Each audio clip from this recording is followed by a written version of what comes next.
Guys, rero nongeye kuba ikaze kuri channel yacu kandi yanyu Kaida TV. Rero nkuko mumenyereye tugenda tubagezaho amakuru abagiye avugwa hirya no hino agezweho muri ako kanya. Wowe cyo nakubwira ko kandi subscribe kugira ngo ujye uhora uri updated muri ayo makuru tuba tugenda tubagezaho abagenda avugwa hirya no hino agezweho ako kanya. Wowe rero ubu uri kumva kuri mic ni Mr Donné the entertainer. Kuri ngo rero ikintu tugiye kuvugaho mbafitiye inkuru iri kugenda ica ibintu hirya no hino kabisa.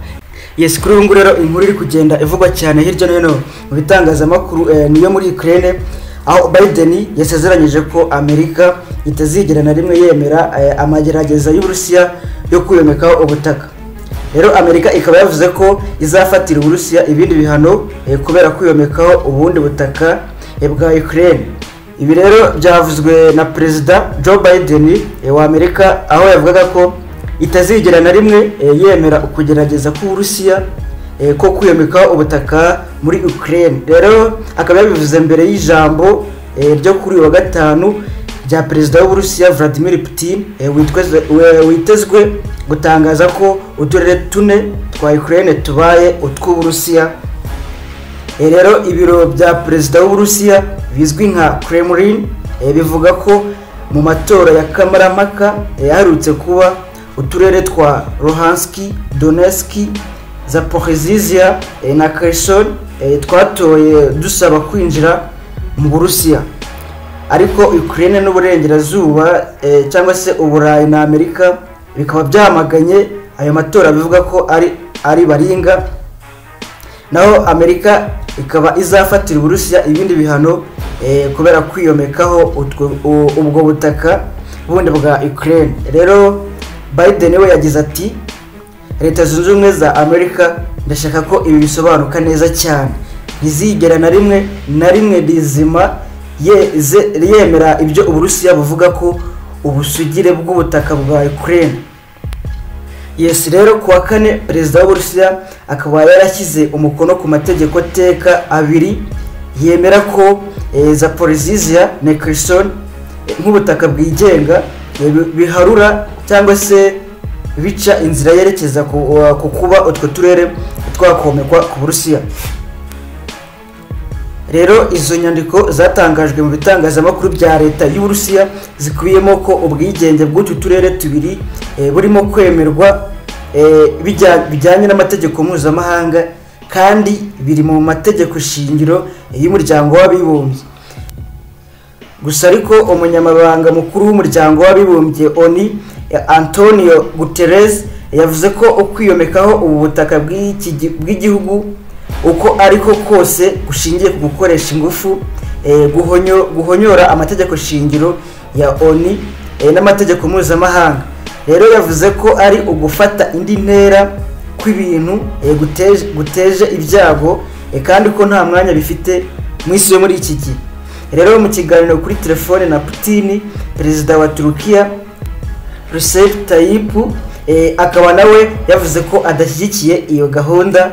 Akaba yasabye rero Perezida w'Uburusiya kugabanya ubushyamirane no guha andi mahirwe ibiganiro by'amahoro na Ukraine nk'uko byavuzwe n'umuvugizi we. Rero Turukiya hamwe na ONU mu gihe cyashize yabaye umuhuza mu biganiro hagati y'Uburusiya na Ukraine, bikaba byagejeje ku masezerano yo kongera kohereza ibinyampeke mu mahanga binyuze mu nyanja y'umukara Black Sea. Rero kuwa kane mu murwa mukuru wa Moscow, umurwa mukuru w'Uburusiya, imyiteguro yari irimo gukorwa ijyanye n'ibyo Putin yitezwe gutangaza kuri wa gatanu. Mu rubuga rero rwa Red Square rwagati muri Moscow hakaba hateguwe ahantu higiye hejuru habera igitaramo hatatswe ibyapa bivuga ko utwo turere tune ari utw'Uburusiya. Rero kuri ubu ibi ni ukwisubiramo kw'ibyakozwe n'Uburusiya mu mwaka wa 2014 ubwo bwiyomekagaho umwigimbakirwa wa Crimea wo majyepfo ya Ukraine, nabyo byakurikiye kamarampaka itemewe.